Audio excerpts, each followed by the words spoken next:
Luiz Fernando Martins Cozop, quando que você começou no Turf Paranaense? Bom, comecei o Turf desde criança, porque onde eu nasci, meu pai era uma chácara e mantinha os cavalos de corrida no batel.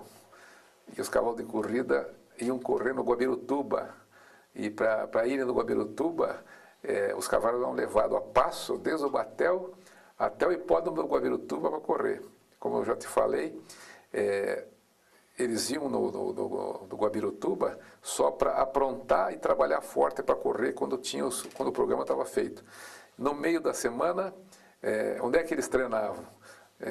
Eles treinavam no Campo dos Ingleses. Conheceu o Campo dos Ingleses? Era um campo maravilhoso, um monstro de grande, onde hoje é a Vila dos Bancários, que virou uma cidade, né? Ali que os cavalos trabalhavam, no Campo dos Ingleses, onde tinham dois treinadores que eram vizinhos do Campo dos Ingleses, que era o Júlio Cavicchiolo e o Luiz Cavicchiolo, que morava do lado do Campo dos Ingleses, só trabalhava os cavalos no campo. Então levavam só nos domingos para o cavalo correr. E eu, que gostava muito de bicho em geral, fui criado na chácara, uma chácara da minha avó, e meu pai morava lá, eu fui pegando gosto por cavalo de corrida. E um detalhe que eu conto que, quando às vezes meu pai ficava sem empregado, dois empregados para levar, sempre tinha uns 6, 8 cavalos lá em casa, que era a chácara. Às vezes faltava um empregado que saía, trocava.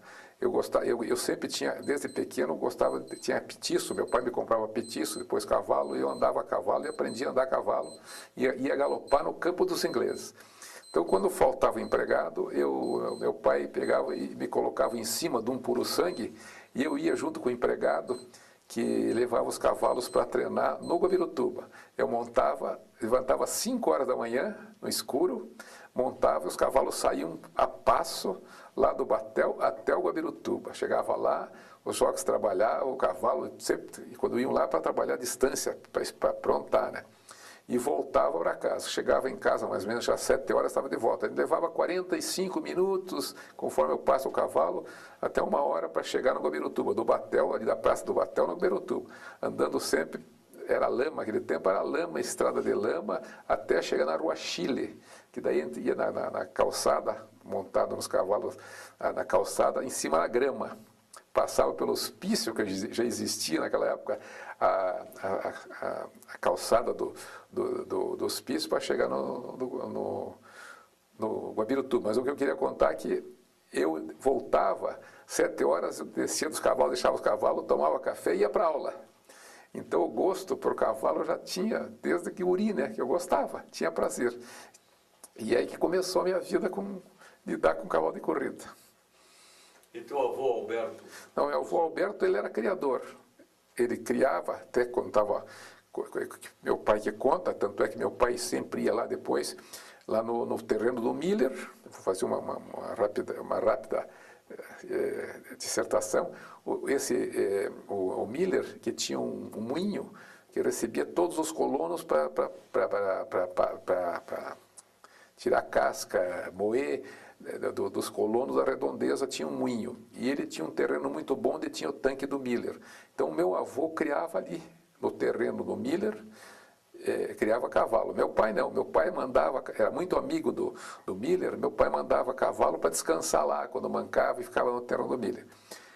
O detalhe, curiosidade que meu pai não gostava, e do Pierre, foi o seguinte: quando o Miller quis vender o terreno, ele chegou e chamou meu pai: Cozop, você tem preferência, porque seu meu amigo vem sempre aqui todo sábado, a gente ia tomar banho no tanque do Miller, eu vou vender meu terreno. Você é o comprador que eu dou preferência. Meu pai disse: eu nunca gostei de criar cavalo de corrida. Não vou comprar o teu terreno porque eu não gosto de criação. Porque ele dizia, daí o meu pai era um detalhe. Meu pai dizia o seguinte: meu avô criava, então as notícias que mais vinham, que minha avó gostava muito de cuidar dos cavalos, vão lá no Miller que a égua abortou, vão lá no Miller que morreu o cavalo tal. Então meu pai sempre repetia isso, disse que eu não queria saber de criação. Bom, o Miller então chegou e disse assim: então para quem que você vai vender? Eu vou oferecer para o Pierre Vaz. Meu pai disse: Pierre, o Miller quer vender o terreno, eu tenho preferência, você compra o terreno do Miller. Mas eu já comprei o terreno ali do lado do Iriogali. Você conhecia o Iriogali? Mas, Pierre, lá é uma pirambeira, um terreno de saibro, né? Você vai comprar, compre do Miller. Não, agora não posso mais, que já dei sinal para o Írio Gade. O Pierre tinha uma boa reserva de dinheiro, mas perca o sinal e compra aí, Pierre. Pierre não quis saber. Bom, o que aconteceu? Quem comprou foi o Silvio Bertoli, que tinha uma imobiliária, comprou o terreno do Miller e ficou com o Ara Santarém muito tempo. Em Campo Comprido. Campo Comprido, né? Ficou com muito tempo. Mais tarde ele tinha um terreno, não sei se era dele ou não, onde está o Banco do Brasil hoje, ali na Rua 15, perto do viaduto. E lá no Miller, pegado do Miller, tinha mais 7 alqueires, mais ou menos, o Banco do Brasil tinha uma chácara. O Banco do Brasil achava longe, naquela época achava longe, ele trocou esses 7 alqueires pegado ao Miller lá, por esse terreno da Associação Atlética Banco do Brasil. E ficou tudo o Silvio Bertoli. Você veja o que é sorte e tino comercial. O Silvio Bertoli criou o cavalo lá e daí recebeu uma oferta muito grande do Colégio Positivo, né? Quiseram comprar, porque aquilo era um terrenão, junto o do Miller com mais esse que eu falei do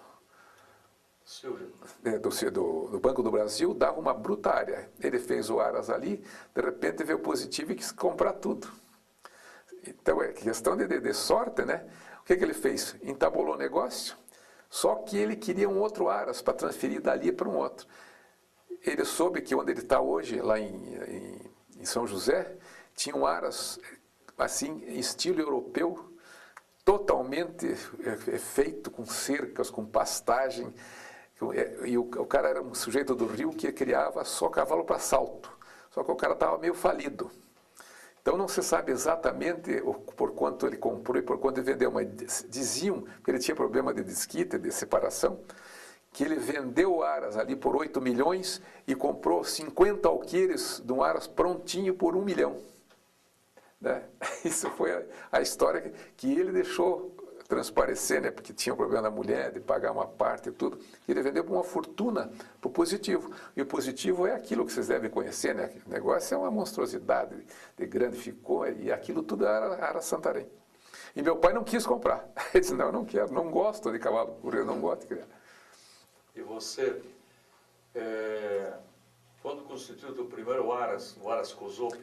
Há 30 anos atrás, contra a vontade do meu pai. Meu pai ficou uma fúria quando eu soube que eu tinha comprado um terreno para fazer Aras. Ele não queria que eu... Ele disse, não vai fazer isso, vai se incomodar, isso dá trabalho, é muito ingrata, não sei o quê. Mas eu gostava, né?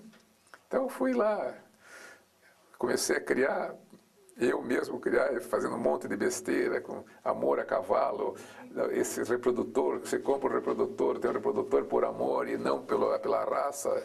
Mas foi mais distração, né? Porque o meu sempre foi um Aras pequeno.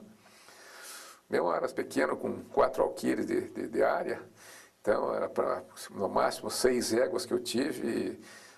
E foi indo, e brincando, e vendendo, e até... Os teus cavalos correm até hoje, teus...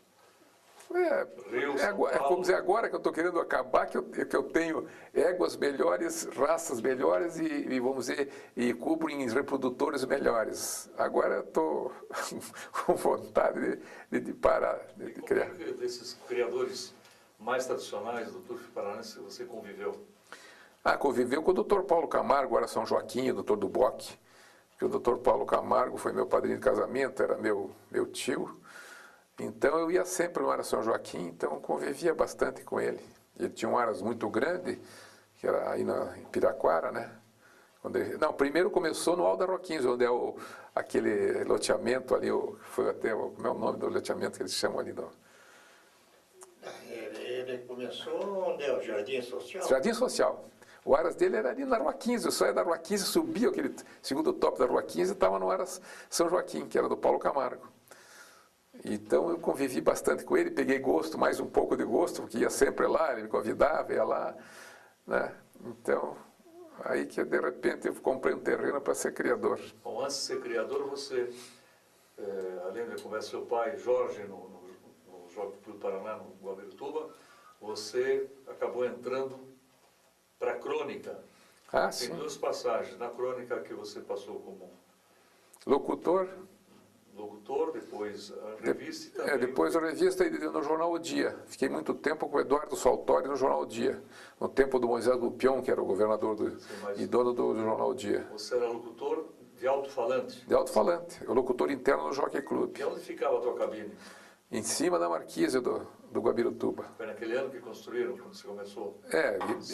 O Jockey fez as cabines para o locutor interno e para 3 rádios, eu acho que eram 3 rádios que radiavam as corridas do Guabirutuba para todo lugar. Quais eram as rádios? Eu acho que a PRB2, com toda certeza, que era o Rodolfo Carlos Bétega, que era o locutor. E, a Marumbi, que era o Herrera Filho. E talvez a Guaracá, que eu não me lembro exatamente quem que radiava. Tinha o Aguiar Filho, não tinha Aguiar? Manuel Aguiar, não era Manuel Aguiar? João Carlos Aguiar, que eu acho que é quem radiava para Rádio Guaracá, que era do Paulo Pimentel. Não. Não era do Paulo Pimentel, a Guaracá? Moisés Lupion. Moisés Lupion. Rei de governador.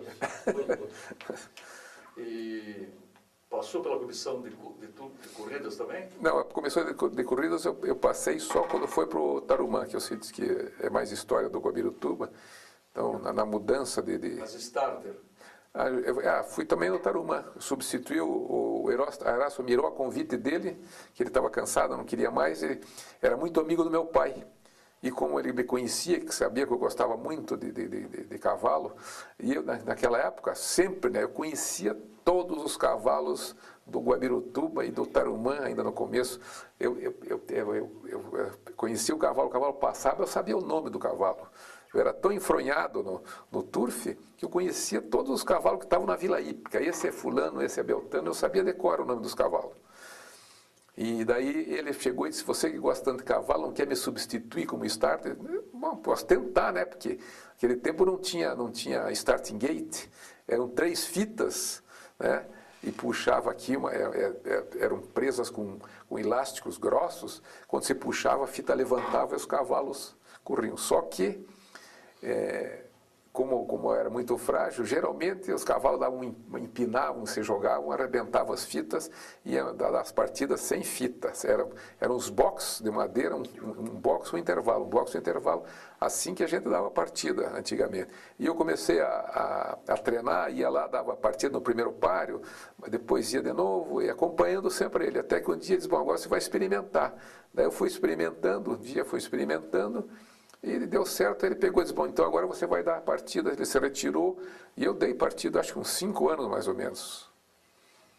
Depois enjoei também, porque naquele tempo, até surpreendentemente, você vê, tinha corrida sábado e domingo. Tinha um número de cavalos grande, já no Guabirutuba, que era muito grande o número de cavalos, e no Tarumã também, como se prefere que seja sobre o Guabirutuba, a história, o Tarumã é diferente. E socialmente, como era a presença no Guabirutuba no teu tempo, nos anos 50?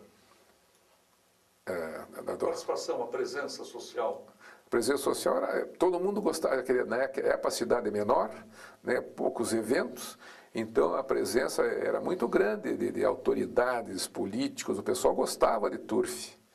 Então sempre tinham grandes prêmios, tinha a tribuna de honra estava sempre lotada, o Daí deve conhecer também, você deve lembrar disso, lotada sempre o pessoal da alta roda, gostava muito de turf, muito mais que hoje. E dos cavalos no teu tempo de crônica, que se notabilizaram no Guabirutuba, qual aquele que você recorda? Tem uma porção que eu me recordo um cavalo que foi mais ou menos, vamos dizer, o encerramento, praticamente o encerramento do Guabirutuba, Away, que é um cavalo que o estúdio Seabra, que era o maior estúdio que tinha naquela época no Brasil, mandou, que o jockey era aquele Francisco Irigoyen, desaparecido, sumiu, ninguém ficou sabendo onde foi parar. Tinha Desfeita, que era do Pedro Alípio, que ganhou, Baronete, que era do Frederico Leiter, que ganharam o Grande Prêmio Paraná, né? Foram grandes animais que o Guabirutuba teve. Fora os antigos, que o Daí já citou, né? A partir do Conotios, tinham uns cavalos que foram muito bons, que eram cavalos corredores para concorrer em qualquer hipódromo. Dos proprietários dos estúdios. Como? Dos proprietários dos estúdios, as codelarias da época. Era o Pedro Olímpio Camargo, o Paulo Camargo, o João Bercó, que mais que eu me lembro aí, de grandes estúdios, que tinha lá, era o Dino Bertoldi, né, que tinha com o Trajano Ataíde, tinha uma porção de cavalo, Orlando Bertoldi, que era o irmão dele, era um empresário, né, e os empresários naquele tempo eles gostavam de corrida, isso aqui foi importante, né, e era uma distração que o pessoal tinha, era uma distração de final de semana, porque naquela época o que tinha em Curitiba para você no final de semana se distrair, o hipódromo Guabirutuba era no centro da cidade. E não é do teu tempo, ou é do teu tempo, quando as fardas do jockey eram identificadas apenas por cores? Era do meu tempo. Do fardamento? Foi adotado pela diretoria do jockey, a comissão de corridas, numa época que não durou muito porque eles puseram as fardas, o número 1 era o branco, o número 2 o azul, o número 3 o preto. Mas perdeu um pouco a graça, que os proprietários gostavam de escolher as cores do seu estúdio, né? Então não durou muito tempo as fardas dos cavalos com a cor simples, uma cor só. E como era o canter nos anos 50? Mesma coisa como hoje, apresentação. Tinha apresentação. Os animais iam, faziam apresentação, só que depois eles paravam, voltavam para as cocheiras e daí retornavam à pista só na hora de do larga. Porque, vamos dizer, a volta fechada era menor, então era mais perto para ir até o partidor, né? A volta fechada era mais ou menos 1.560 metros por aí, não posso me lembrar exatamente, era a volta fechada do Guabirutuba, o que era muito bom para assistir corrida. Você não precisava nem de binóculo para assistir a corrida no Guabirutuba, que se enxergava bem a volta toda dos animais correndo. 1.700 metros tinha uma prorrogação, era estaca de 1.700, onde é quase na BR, ali era a estaca de 1.700.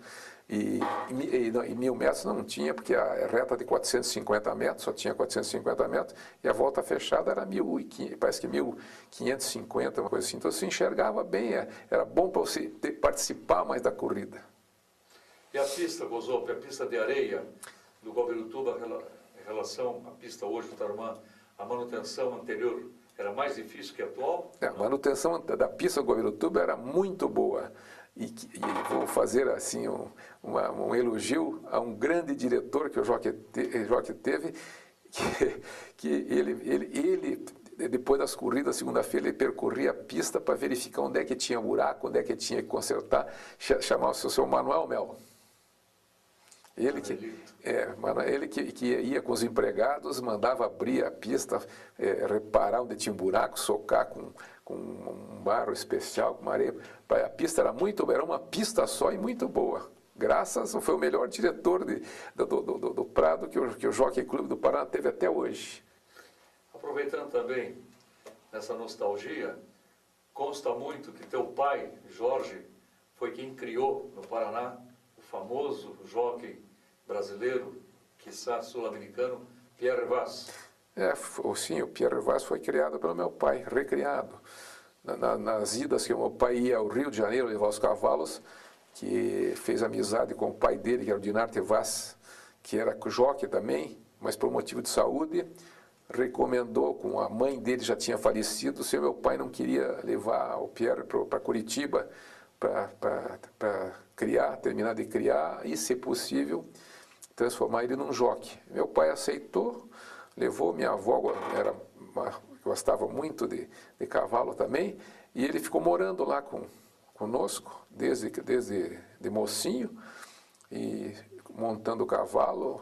E, aliás, meu pai conta sempre que, às vezes, tinha um arranca-rabo com o Pierre, que ele disse que não queria mais saber, quando ele caía de um cavalo, ele ficava bravo, não queria mais saber. Meu pai fazia montar novamente e obrigou ele a tirar a carteira de jockey, e ele despontou no Guabirutuba, né? Foi um dos melhores jockeys que teve daí. Como ele tinha uma amizade grande com os treinadores do Rio, ele mandou para o Rio o Pierre para começar a correr no Rio de Janeiro. E lá ele foi evoluindo e foi ficando famoso, ganhou muitas corridas, depois se transferiu para São Paulo. E antigamente eram 2 corridas só, e ele ficou famoso, e um patrimônio muito bom que ele formou com a profissão dele. e acabou tendo um Aras, depois em Campo Comprido, depois ficou mais velho, vendeu Aras. E assim foi a trajetória do Pierre Vaz. E um fato curioso na tua trajetória turfística?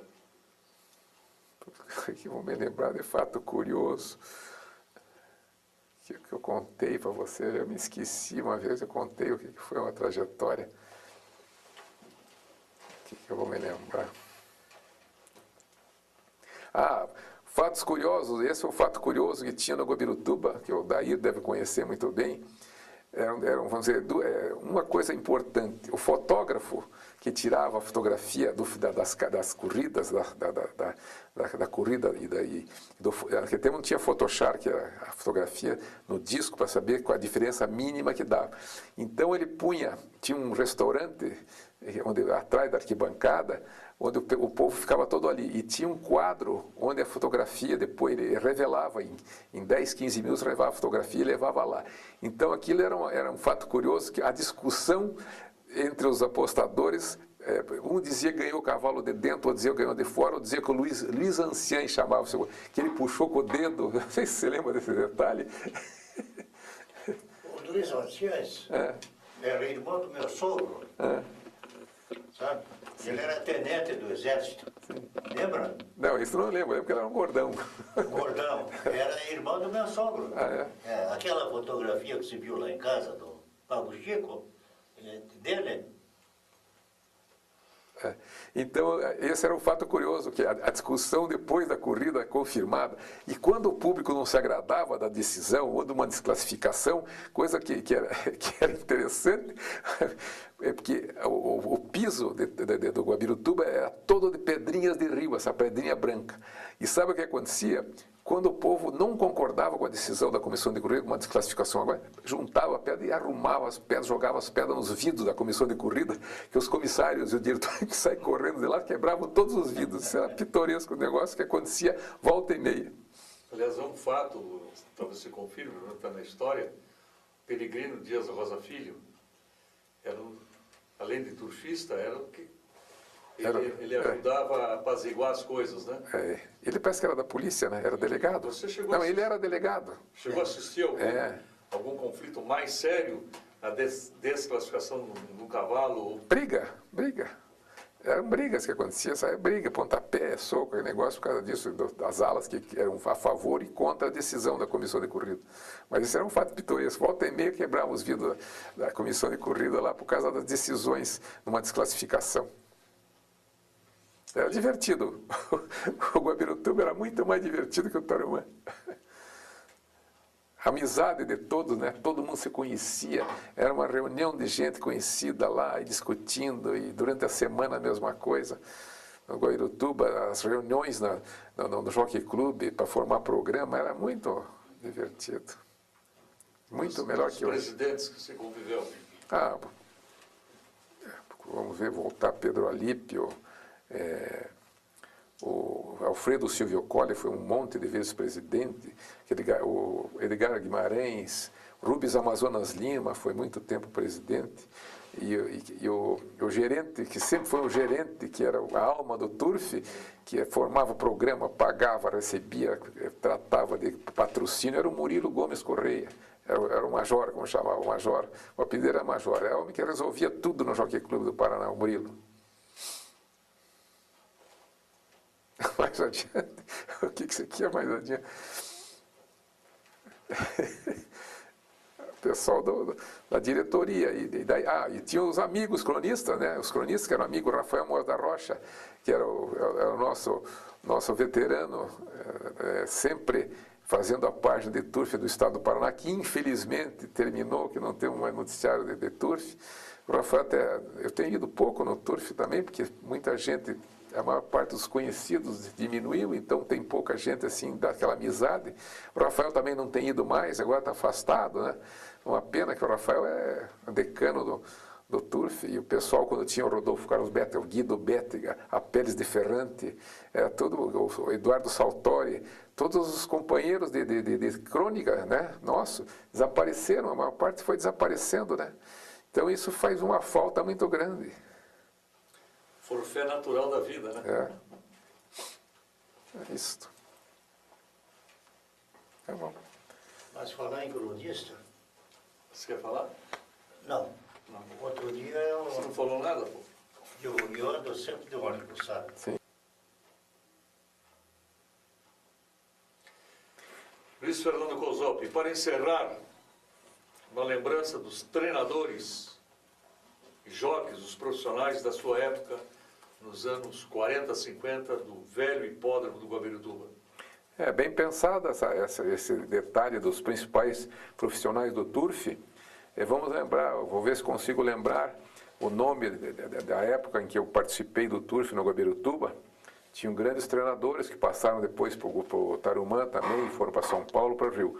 Então, inicialmente eu vou citar os treinadores com destaque, que já participou de reuniões aqui com você, o Elídio Pierre Gusso, é um baluarte que está com mais de 100 anos, está vivo. 97 anos. Ah, não está com 100 anos? Bom, mas então, quase 100 anos.